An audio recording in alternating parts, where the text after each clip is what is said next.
Is this heaven? No, it's the sweat.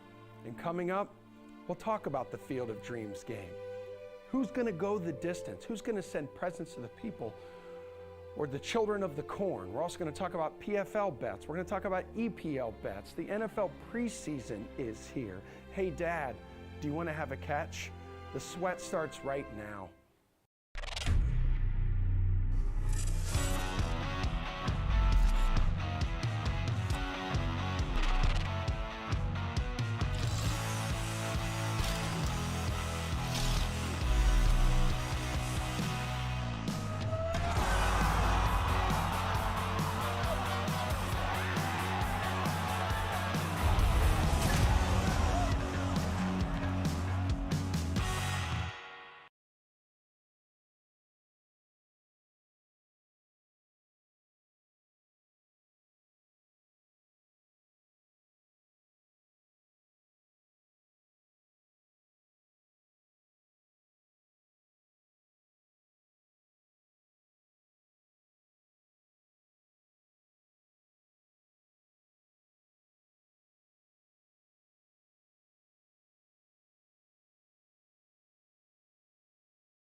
But Tyrod Taylor's going to be out there, and they're going to be giving reps down the lineup. So for me, I would actually go to the Giants side, but I would get a little bit trickier. I mean, I think that Davis Webb is probably going to get like a full half. Davis Webb is very familiar with Brian Daboll's offense. He's been kind of a preseason guy anyways.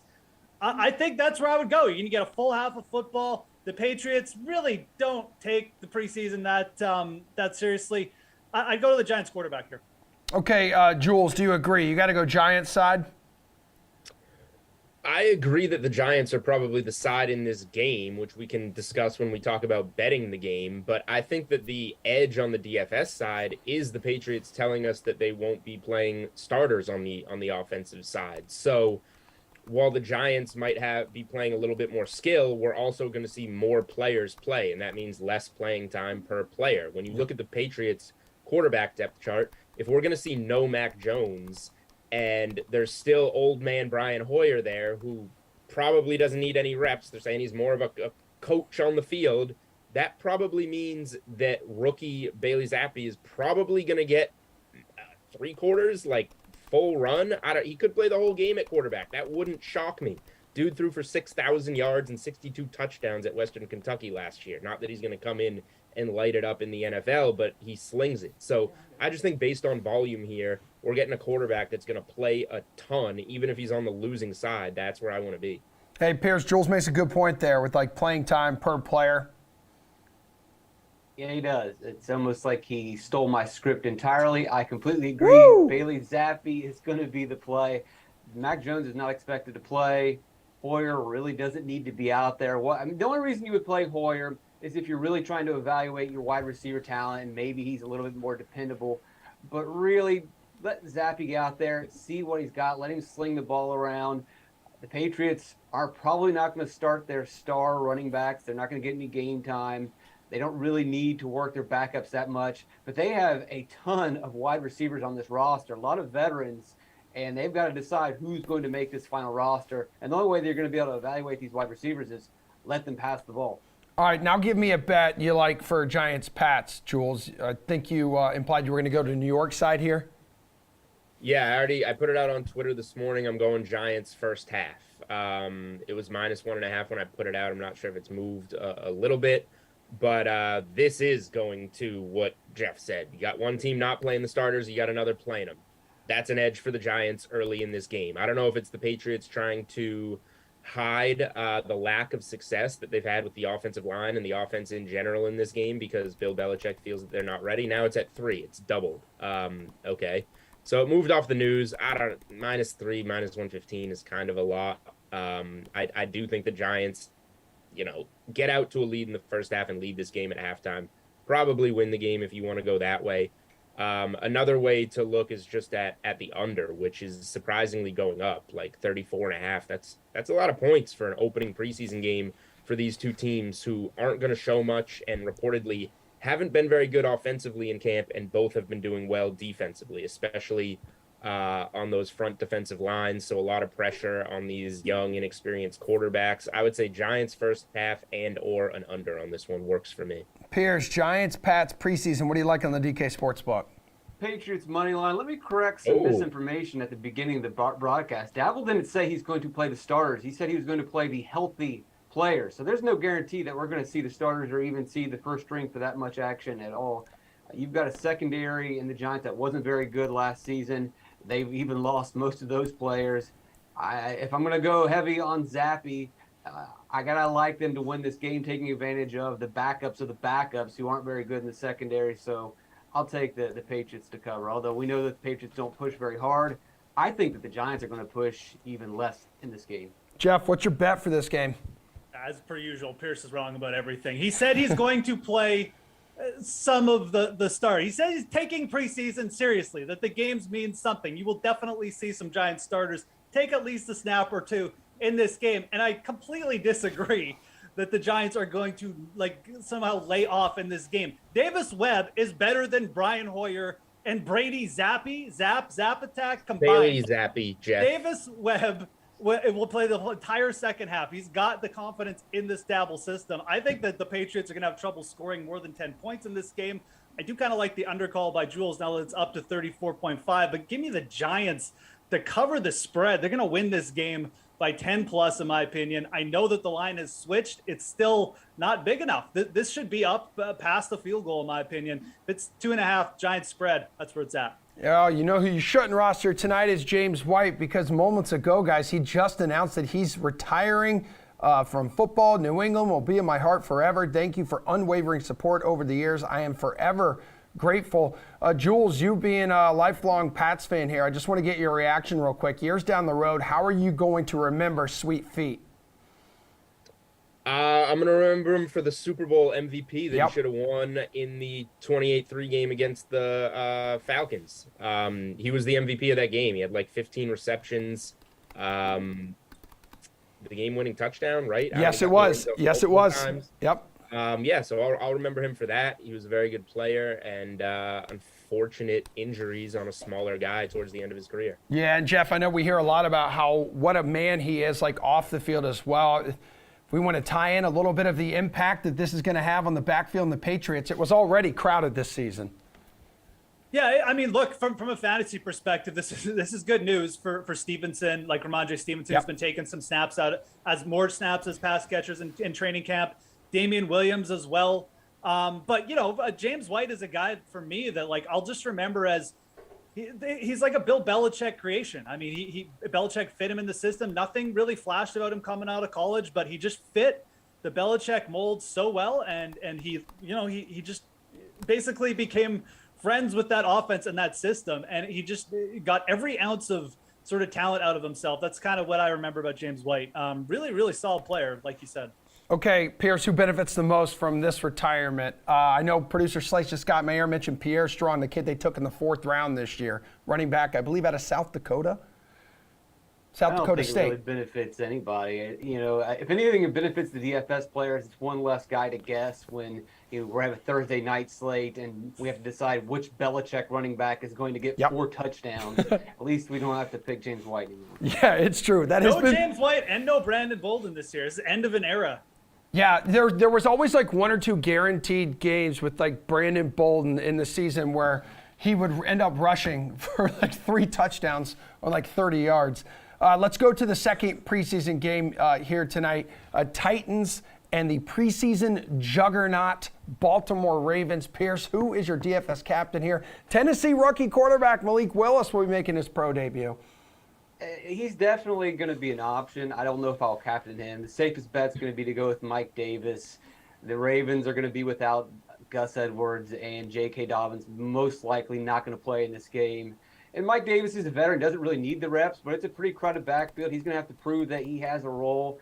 The Ravens like to win games, so I imagine he's one of their best players. They're going to lean on him. They don't have very many receiving options on this team. He's a good receiving back. Typically, when you have a rushing quarterback like Huntley who will play a decent amount, they don't tend to check down, but I don't imagine he's going to run, so Davis will be there. But you might want to pivot off of him and go with Nate McCrary coming off the injury from last season. But if you look at what he did last year in the preseason, he had the second most carries. He had the fifth most yards. Basically, he is a preseason god. So look for Nate McCrary if you're pivoting away from Mike Davis. All right, Jeff, who do you want here in DFS as your captain?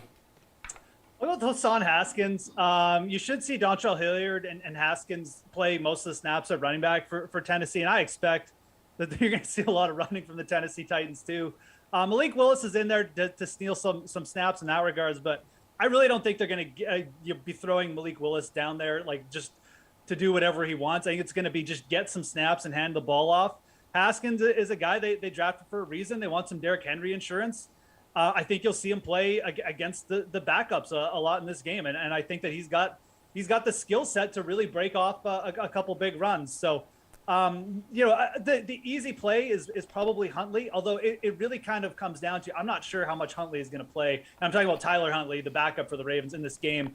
He's clearly the best option, but the playing time there kind of scares me too much. So I would go with Haskins, take a running back. I think this is going to be a lower scoring game. All right, who's your captain tonight, Jules? Yeah, I mean, the guys already touched on the running backs. I think the running back options in this game are probably stronger than those in the New England and Giants game. But like Jeff said, I'll just take shortcuts. I'm going to take the easy option, which is Tyler Huntley. The red flag here is I prefer a Bailey Zappi type of play because we know it seems like he's going to play more. Huntley definitely could let down as a guy that doesn't play enough, but I'll take that chance because of the upside that he has for the time that he is out there with the potential to maybe play longer than we think with, the preseason shortening down to 3 games and whatnot. Huntley was really good in preseason last year, proved himself in a couple of regular seasons without Lamar Jackson this past season, and now he's going to get a chance to try and impress teams again in this preseason to try and find a job somewhere. So I think that he's a safe play. I think he's a really high upside play. He should be the most talented player on the field maybe during a lot of the time that he's out there. All right, let's go quick on this last one, guys. I bet you like between the Titans and the Ravens. Jeff, start us off. I'll just take the Ravens straight up here. I mean, 21. They're going for 21 straight preseason wins. I have no idea what to expect from Malik Willis. I don't think the Titans are more of a veteran-focused team. Yeah, give me the Ravens to cover the 3. All right, what do you like, Jules? Yeah, easy answer. Ravens, until they don't win and cover a game. Not only have they won 20 in a row, they're 18-1-1 against the spread during that 20-game winning streak. And the fact that Huntley's going to be getting time as one of the better players in this game also just kind of pushes you that way, regardless of the fact that Harbaugh is just obsessed with winning these games. Pierce? Ravens covering the spread. Don't bet against the streak. This is up there with the Joe DiMaggio hit streak. They're just going to keep winning. I don't know which defense is going to be better, but I feel more comfortable with the backups in Baltimore on the offensive side. All Had right. a real chance to drop an Undertaker reference there, and you didn't. Okay. Jeff is disappointed in you, Pierce. You 3 are free to go. We're talking I'm big. Undertaker guy. We're talking big beefy dudes punching each other in the face. Another meaty PFL preview is coming up next.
All right, check it out, people. After a blockbuster weekend in New York, the Professional Fighters League is taking its talents across the pond to put on its first ever event in the United Kingdom. Saturday's main card featuring the welterweight and heavyweight semifinals. And joining us once again to drop some knowledge on us is MMA analyst for the PFL and ESPN, Ian Parker. Good to have you back, man.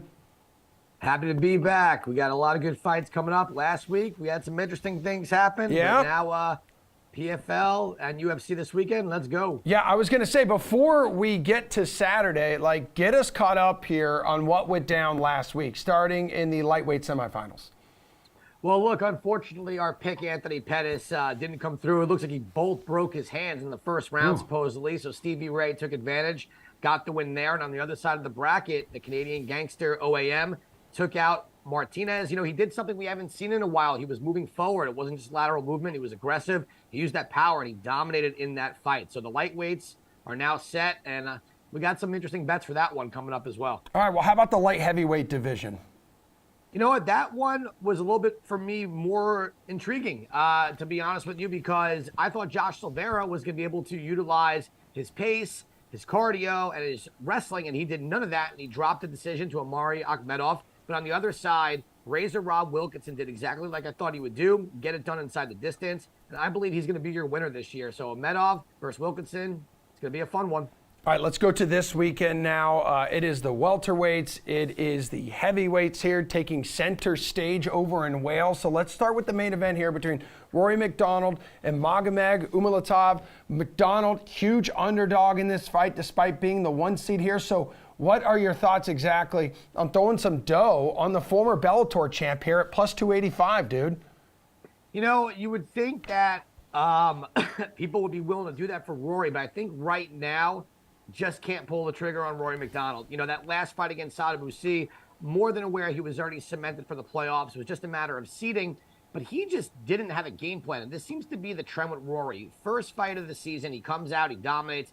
Second fight, he lets up. He just doesn't have that same confidence in himself. It's like he loses himself. If his game plan doesn't go according to plan right away, Rory just quits. And as you see in that highlight against Brett Cooper, he just dominated. And not that Brett Cooper is all elite, but he's still a professional fighter. If Rory went in there and did what he needed to do, in the second fight, he just couldn't get it going against Sada Boucy. Once he couldn't get the fight to the floor, he got stuck. And then you see Sada Boucy is not known for his wrestling, taking him down. So for me, I think Umalatov wins this. Obviously, that number is really high, so I would consider throwing him in a parlay. All right, let's go ahead and get to Sada Boucy. I know you mentioned him a couple times, taking on Carlos Leo Miranda. So odd makers here believe that this one will be tight, almost a pick 'em here, Ian. So who do you like in this fight?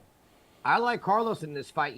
For me, this is a guy that was on the Challenger Series, so PFL is kind of bringing one of their own, and he was a champ in the LFA prior to that. And this is a guy who's a black belt in jiu-jitsu, but he's knocking people out. He defeated Ray Cooper in his first fight in the PFL. So this is a guy, if he brings the fight to Sada Boucy and doesn't let C get comfortable on the outside, I think he wins. He's got more ways to win. I think his cardio is going to be there. He puts on a very solid pace, carries power. So I'm going to go with Carlos Leal in that fight. And another top-ranked guy in the heavyweight division, that is Denis Goltsov going up against Matthias Scheffel. Goltsov, he's the heavy favorite in this one, but Scheffel isn't a pushover here, apparently, according to people who know a lot more about this than me. He took down the defending heavyweight champion Bruno Capoloza back in June. So how do you see this one playing out? It's interesting with Scheffel. His first fight, he got knocked out in the first round by Ante Delia. And then the second fight, as you mentioned, he took it to Bruno Capoloza. He did what most people are afraid to do and just go straight at the last season's champ. But he's fighting someone in Goltsov. Goltsov is a perennial contender. He flies under the radar. This guy's one of the best Sambo fighters on planet Earth. He's got very good striking, high IQ fighter, and he does what he needs to do to win. Unless Scheffel could get to him early, I just don't see that happening. So I think Goltsov will win this one either by submission or decision. But if you can't get that double method of victory, I would throw him in a parlay with Umalatov. And then, Ian, last fight on the bracket here, heavyweight bout between Ante Delija and Renan Ferreira. Another close one, according to the odds makers, who give a slight edge to the 6'8" Brazilian Ferreira. I was today years old when I realized you could be almost 7 feet tall and actually fight in the octagon here, dude. So why is he the deserving favorite here? I think people are a little in love with his size and his athletic ability. A guy 6'8" like that who moves, he does backflips when he wins. But here's the thing, though, right? So in his first fight of the season, he knocked out his opponent, who not a high-level fighter. And last season, he beat Stuart Austin. And if you go look at Stuart Austin, he's been knocked out by everybody he fights in the PFL. So I think people are just a little bit blinded by the finishes over not-so-great level of competition here.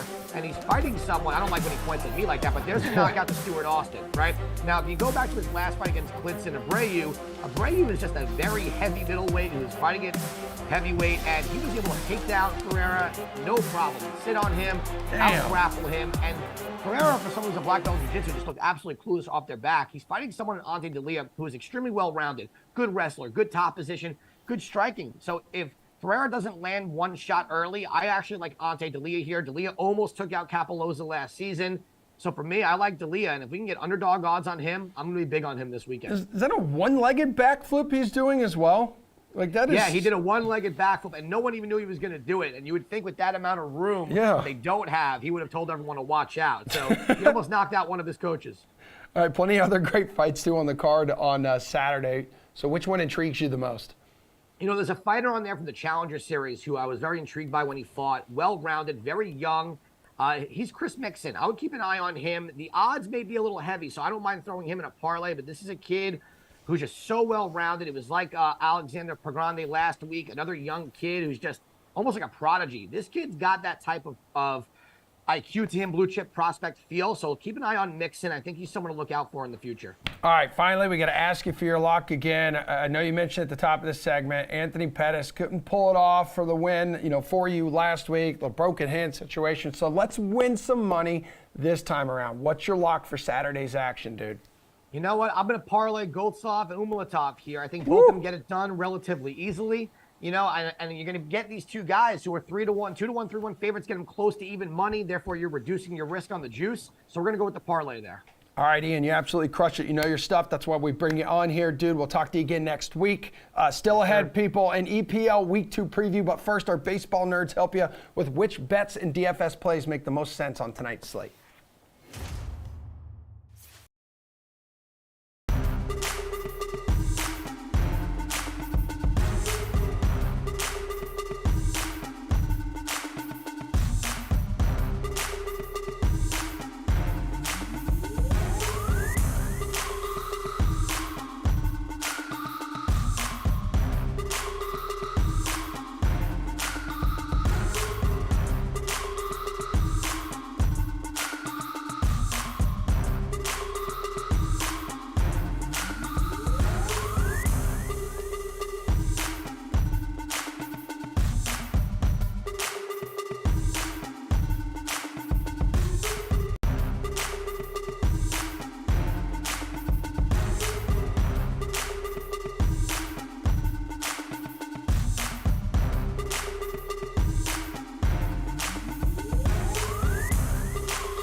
38 years ago yesterday, August 10th, 1984, Revenge of the Nerds. It hits theaters. I was 3 months old. I was already in first grade. I have since cooled off, which is why I'm here.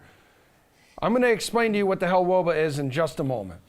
But these two baseball bookworms have never been hotter. DraftKings contributors Steve Buchanan and Gary and Thorne, our neighbor to the north. It's a special Revenge of the Nerds segment with you guys. So I need you to use the following advanced metrics to give us a DFS or sportsbook play tonight. First up, yes, let's go WOBA here, Bukes. Measures a hitter's overall offensive value based on the relative values of each distinct offensive event. So who or what do you have for us in this department, Steven? I don't know why when you read it like that, it just sounds so ridiculous. I think we should have like an actual narrator, like maybe Jessie Cofield. I think she would be very eloquent when she does that. Watch out, pal. You and Jeff Ulrich have been pushing the wrong buttons. My back hurts from carrying this team since May 9th, since her daughter ruined everything. A newborn ruins everything. All right, let's go with Cedric Mullins at WOBA. He's been much better against righties with a 342 WOBA on the season. This is obviously, he's a switch hitter, so he hits on both sides here. But it sets up well against Josh Winowski tonight, who has a 379 WOBA himself.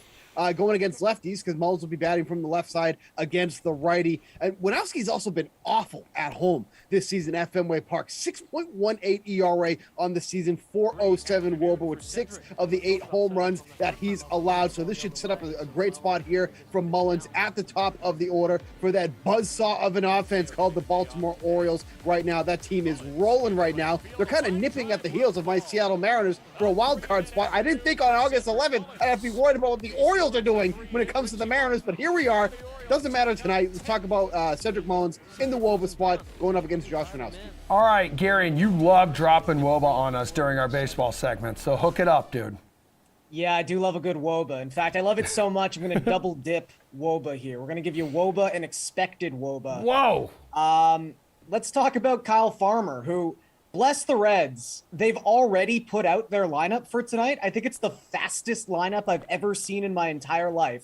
So we know for sure that Kyle Farmer is going to be batting third in this order for the Reds on Thursday night at the Field of Dreams game.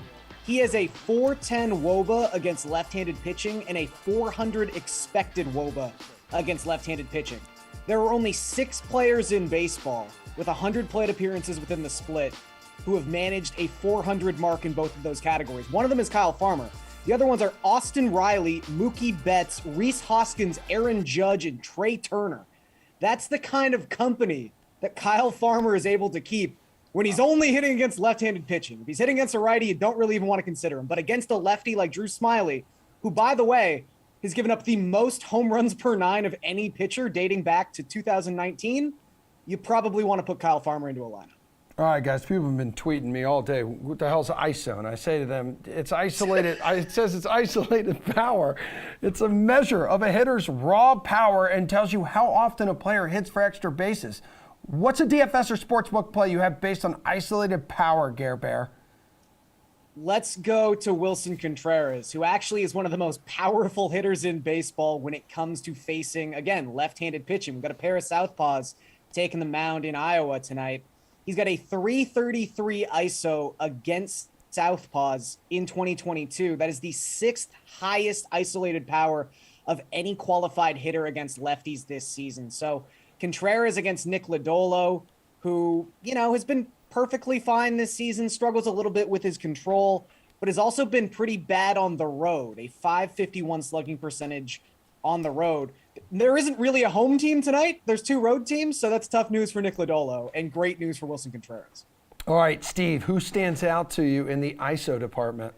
Yeah, definitely. When I want to get a definition of isolated power, the first person that pops in my mind is Emerson Lafayette. That is without a doubt true. But Rafi Devers going against this Orioles club here tonight has a 308 isolated power against righties at home. That number jumps up to a Stone Cold Steve Austin special of 316. But he's going up against Dean Kremer, who is really great to start the year.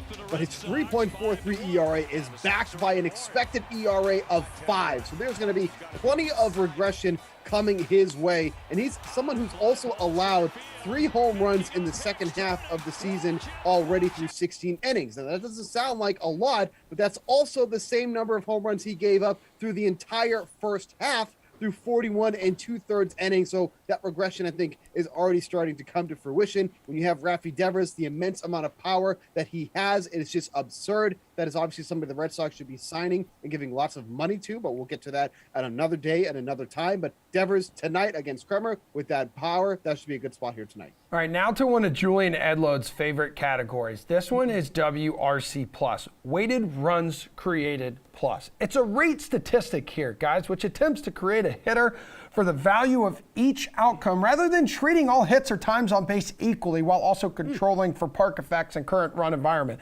Good Lord. Steve, what do you have for us? Yeah, I mean, I think it's very clear what WRC plus is. Everybody should be writing like a 4-page thesis on this at this point. But, Gary mentioned him earlier, Kyle Farmer going up against Drew Smyly.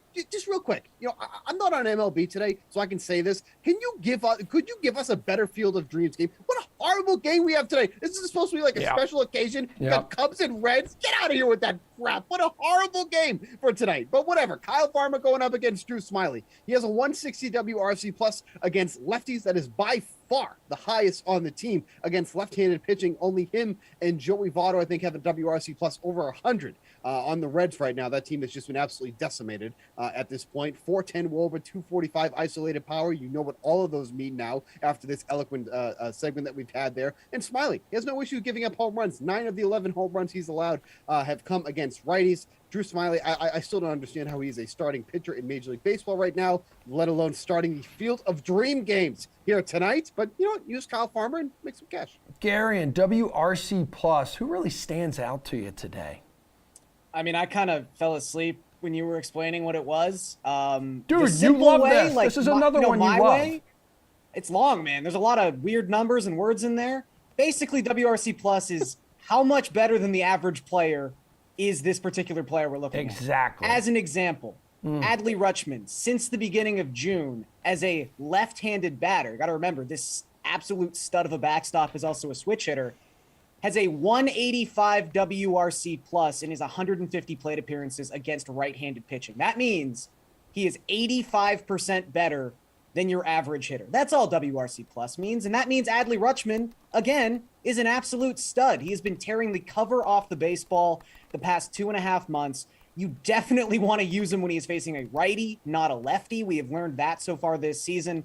And, Steve's already talked about it, but Josh Mankowski, there's not a lot to like here. 1, he struggles against left-handed batters. 2, he struggles at Fenway Park. So really, this is an ideal situation for a lot of the left-handed batters at the top of the Orioles lineup, whether that be the aforementioned Cedric Mullins, whether that be Adley Rutschman, whether that even be like Anthony Santander. Like, there's a lot of guys here. Tevin Vavra, who's the bare minimum tonight, I believe. Like, there's a lot of different ways to attack this from the Orioles' perspective. You want to be using those left-handed bats like Adley. All right, I saw this one trending on Twitter this week, FIP. All right, so fielding independent pitching. Look at this full screen graphic. Measures what a player's ERA would look like over a given period of time if the pitcher were to have experienced league average results on balls in play and league average timing. Whew. Garion, I'm absolutely lost. Are you? Here's what FIP likes. FIP likes when you don't give up home runs and you don't walk anybody. Thank you. FIP hates the inverse. It hates home runs and it hates walks, which is why it did not like at all the month of July for Dean Kremer. 5.31 FIP in the month of July because he was giving up almost 2 opponent home runs per 9. That's not what you want to do. I know he just had a pretty good start against the Pirates.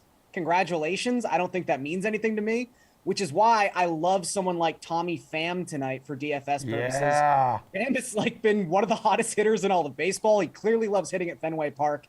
And again, that 5.31 FIP that Kremer put up in the month of July really signifies that opponents have a great chance to hit a home run. And I think Pham is definitely one of the guys who can take advantage of that situation. Yeah, Steven, I think your boy's homered in, 3 straight games? A couple of those to dead center. Who's real big in the FIP department?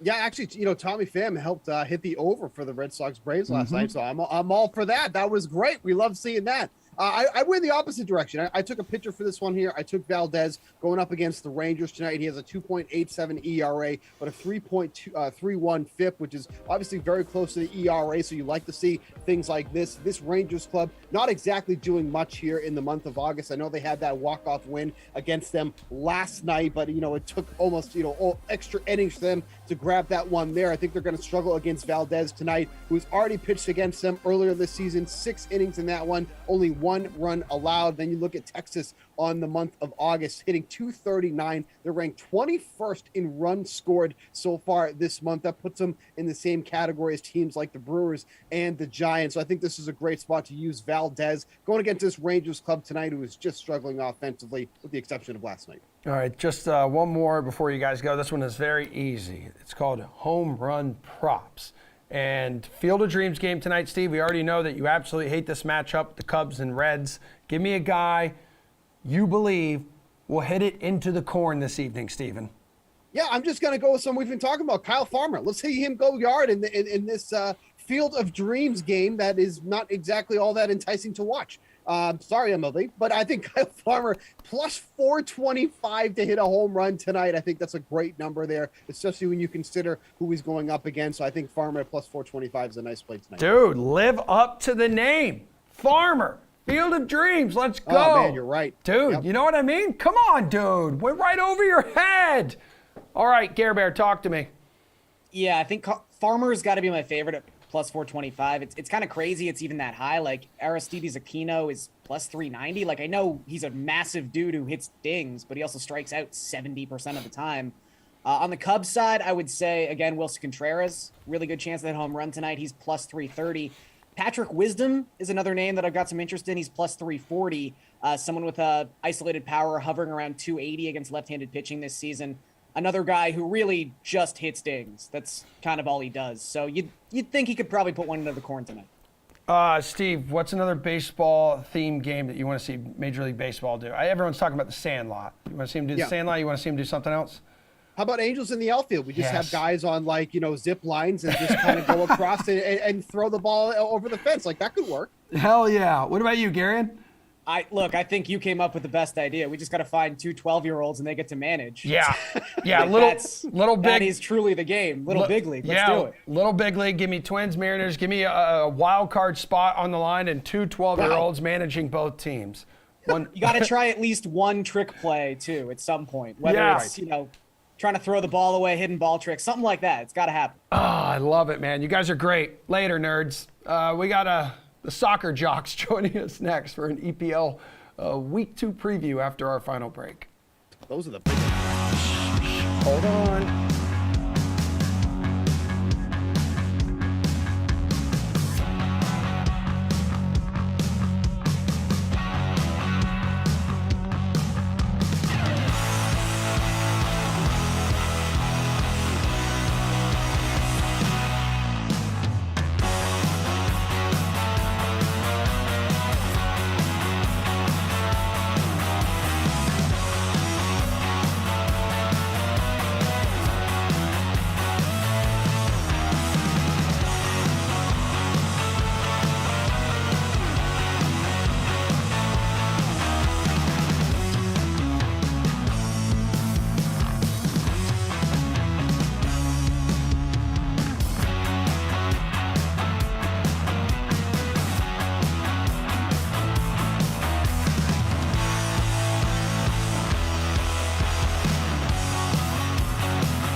After week 1 of the EPL season comes week 2 of the EPL season. 10 games on the schedule here, guys, between Friday and Monday. So let's dive into some DFS and sportsbook plays right now with DK Nation, Chinmay Vaidya, and RotoWire's AJ Scholes. Last week here, highlighted by 2 goals from Man City newcomer Erling Haaland. We talked about him last week. His squad takes on an inferior Bournemouth team this go around. Would you go right back to Haaland's goal props, or maybe look at Man City as a team just to kind of roll over Bournemouth, Chinmay? I think Manchester City to win this game is a pretty easy pick.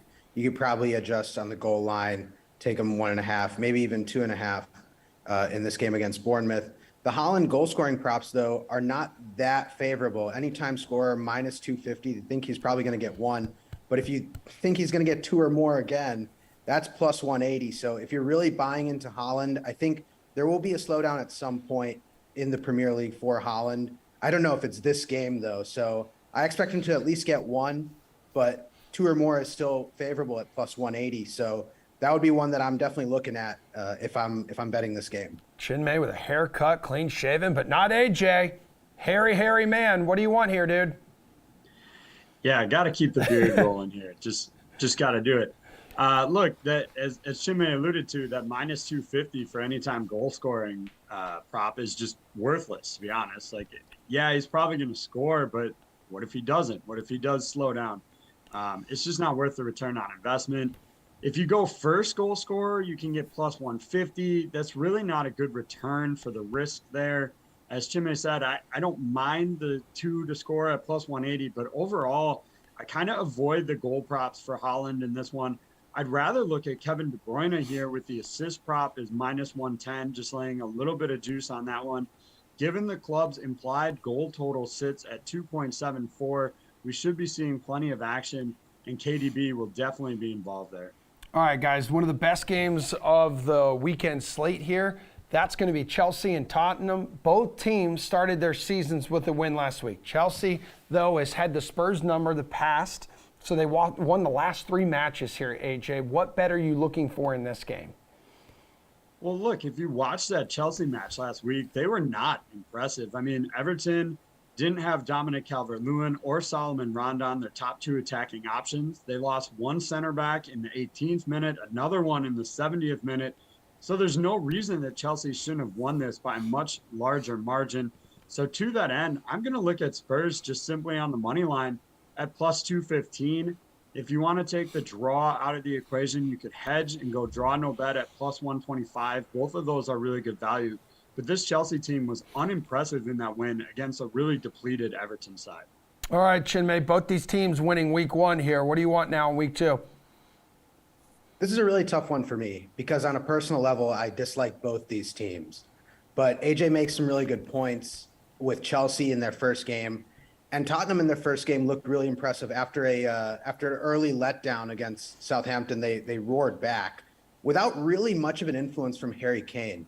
So I would go with the draw just on a personal level. I don't really want either of these teams to win this. But if I had to pick one team, I think Tottenham has been more impressive so far from what we've seen. And I would go with Spurs in this one, plus 215. Well, then there's Manchester United here, Chinmay, coming off a pretty shocking 2-1 loss to Brighton last week. They're going to look to bounce back against Brentford, where they are even money to pull out the victory. Would you take Man U on the money line? I'm staying away from Manchester United until I have any reason to believe that they can field a competent soccer team. Cristiano Ronaldo comes in the second half. The only reason they got a goal in that game was because of an own goal against Brighton or on Brighton. So I'm staying all the way away from Manchester United this season. This is looking really bad right now as they're trying to get this thing restarted. Erik ten Hag has a big job ahead of him as a manager, and I'm staying all the way away from this game. If I'm going to bet on this, I would go Brentford, but this is a tough one to call. Brentford was a pesky team in their first game. They had that draw against Leicester. So if I had to pick one team, I would pick Brentford. I'm not betting Man United. All right, AJ, but Man U beat Brentford like both times last season too. They did, and first, let's not forget, like, this Brighton victory wasn't a huge shocker. They beat Man U 4-0 last year. that was on their home pitch. So, Man U just seems to not play them super well here. But all things considered, I'm with Chinmay on this. I think Brentford is the option to go with. I'm not sold on taking them straight up. I really like the double chance on Brentford. It's -120, hedges you against the draw there. You still get paid out. If you really want to take the draw out of play and go with Brentford, the draw no bet comes in at +180. But I'm with Chinmay on this. I wouldn't touch Man United in this one until they show us something otherwise. All right, well, AJ, who would you touch in DFS? Any guys you're targeting on this weekend slate? Well, if you look at the formations we have over on rotowire.com, we're showing a front three for Man City with Jack Grealish on the left side. He only had one shot in the last match, but with 4 crosses, still managed 9 DK fantasy points. Comes in at just 6,900 here. I think I would rather target him to get a share of that City offense than pay up for Haaland, who realistically at 11K in terms of pricing probably needs at least 2 goals to really make him worth the value there. Chinmay, who is worth the price of admission in DFS? I'm going on the other side of this, and I'm going with a few defenders. I like both Kieran Trippier of Newcastle at 6,200 and Alexander Zinchenko of Arsenal at 6,000. Both got double-digit fantasy points in match day 1. Trippier has the better matchup on paper. I think they're going up against Brighton. Arsenal's taking on Leicester. I think that's more favorable for Trippier, so I would go with him. But if you can't quite slot him in, Zinchenko's a nice fallback option on that defender side. All right, gentlemen, here we go. We're going to start tracking your EPL picks here because we're doing this all season, and we want people to know if you are good or you are bad at this. So each week we will get a DK Sportsbook lock from both of you. It can be any kind of bet here. We're just trying to make the people money as we always do on the Sweat and at DraftKings. We're going to track the results throughout the season, and in the end, the analyst with the most correct picks will earn Das Sweaty Boot. It's like the Golden Boot, but sweatier and extremely moist.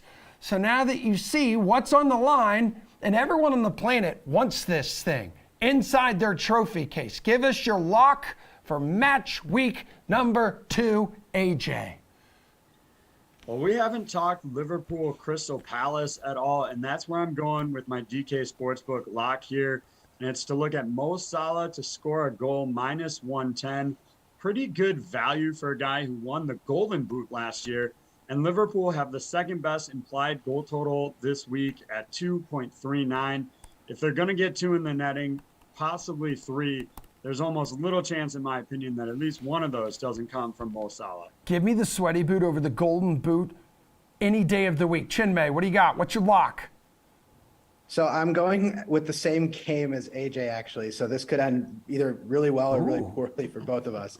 But I'm going with Liverpool -1.5 on the goal line. It's -165. It's a little bit of a boring pick. But Liverpool has covered this line in the last 5 games. And Palace has lost 11 straight against the Reds, who are coming off a very frustrating draw. I expect Liverpool to bounce back big time in this game and cover that goal line. So I'm going Liverpool -1.5 at -165. All right, gentlemen, looking forward to doing this the rest of the season. Also some interesting news here. Bucs coach Todd Bowles said Tom Brady's not going to be back with the Bucs until after the Titans preseason game on August 20th. So Tom Brady's taking a week and a half off, apparently not football related, personal reasons. We'll see what it is. My guess is he's going to live. We will see everybody back here in studio tomorrow morning, 11 o'clock Eastern time. Don't forget to watch the slate tonight, 5 o'clock. Thanks for hanging with us, everybody. Have a great Thursday.